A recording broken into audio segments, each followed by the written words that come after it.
Steve Robbins here. Welcome to Get It Done, Guys, quick and dirty tips to work less and do more. A technology author wrote in, "How do I handle incompetent people? They ask simple questions they could answer themselves.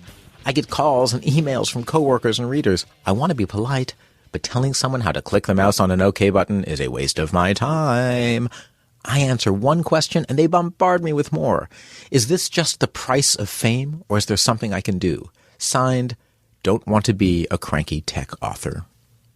Hey, cranky, oh gosh, I've had this problem too. At my first job out of college, I was the most junior person at the company, though I was apparently the only one who could read. People would drop by my office and ask, "How do I print a file?" Rolling my eyes and sticking out my tongue would not have been good for my career, so I had to answer. Again, and again, and again. Finally, I hit on a solution. People would come into my office and ask the question. I'd pretend to be so busy I couldn't even turn around. I'd just say over my shoulder, "Grab that yellow book on the shelf." No, not that one, the other one. "That's right. Now, open it to the back. There's an index there. Have you found it? Great. Can you look up print for me? You found it? Great. There should be a page number. Go to that page. Are you there? Great. Read that page. Have you done that? Great. What did it say?" They would tell me what it said. I would then smile, turn around, look at them deeply in the eyes and say, "That sounds like a swell idea. Why not try that?" I would do this as the soul of politeness and never ever point out that I was teaching them to read the manual. And the phrase, "You lazy ninny poop," never even crossed my mind. With today's technology, it's even easier. You just have to help them launch a help file and search for their solution. Or even better, send them to Google. But don't just tell them to use Google. Visit lmgtfy.com, which stands for Let Me Google That For You. Type in their question and the site will give you a special URL. Send them to that URL and tell them that their answer is there. When they follow the URL, it'll cause Google to pop up and it will type their question into the search engine for real, all the while graciously pointing out that they could have done that without sucking up your valuable time and life energy.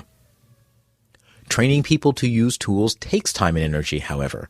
For people you're going to have to work with daily, do this respectfully, and you'll basically train them to use their own reference materials and come to you only when it's something they genuinely can't solve on their own. But what about strangers who have read your book or your blog or your papers and they want your advice? Start by using the power of technology to make yourself into an inspiring yet distant font of wisdom. Become unattainable yet worthy of worship. In other words, set boundaries, but do it with technology. Do this by getting an email address that lets you set up a vacation autoresponder. Gmail does this. Give out that email address as your contact address and have the autoresponder reply to all incoming email.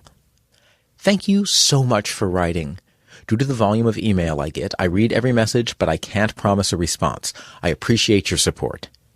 Then read every incoming email and decide which you'll respond to and which you won't. I've had days where I received over 100 email messages. No matter how much I want to respond, I haven't been able to.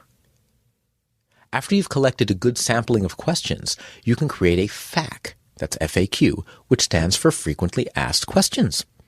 Most people think a FAQ is just a list of smarmy questions made up by a company intended as a thinly veiled sales tool. The typical FAQ includes questions like, "What amazing new products are you coming out with in the next year?" and "Did you really win the 2009 Customer Service Award?" These are questions that have never been asked by anyone, and they're only included in the FAQ because the company desperately wishes people cared. You can create a real FAQ. Gather the questions you get most often and create a one-page website that has all of those questions and answers. You can do it for free by visiting Google Sites at sites.google.com and creating a one-page site that includes your FAQ. Then include a short note in your autoresponder. Before you write, please check out the FAQ and give the URL. If someone later writes in with a question that's answered in the FAQ, reply with the single sentence, "That question is answered in the FAQ, thank you for writing," and give the URL.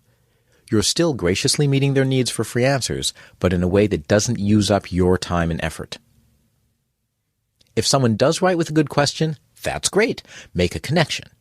But decide for yourself how much is enough. For example, you may decide you'll answer 2 questions per follower, but more than that is an unreasonable demand on your time. Politely tell people that your time is limited, and in order to be fair to all your readers, you must limit your free answers to 2 per writer. Of course, you can always make yourself available for more extensive consultations on a paid basis. I recommend charging $1 zillion an hour. You don't need much work at that rate to have it pay off.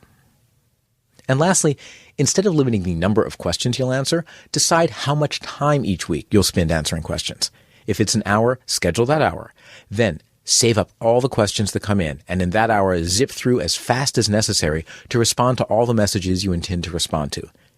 You'll quickly learn to be brief, and you'll honor your own limits while still providing some free responsiveness to your readers. And speaking of time quotas, this week's episode is up. I don't have a FAQ, but check out all the great stuff in the rest of my episodes at getitdone.quickanddirtytips.com.